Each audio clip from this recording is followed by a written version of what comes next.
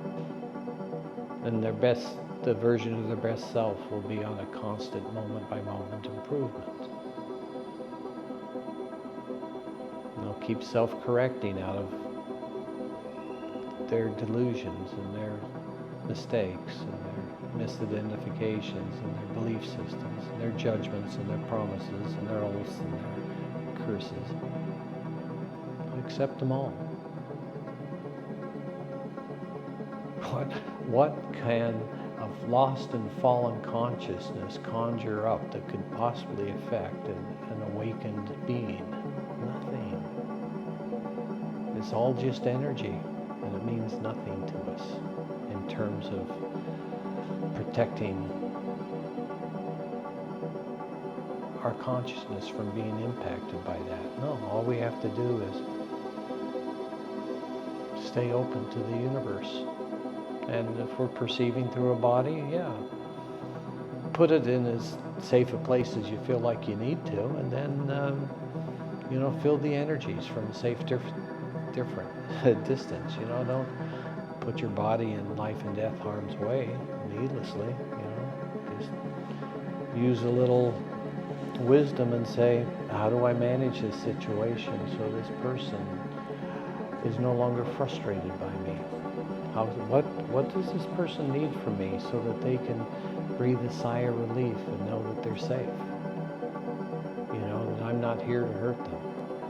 Have a little compassion on the people that are so lost that they want to hurt you or diminish you or judge you.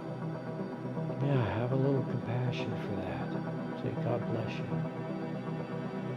May you awaken to your truth at the first moment of consideration that you want to. May your road be easy and your movement is a movement of grace.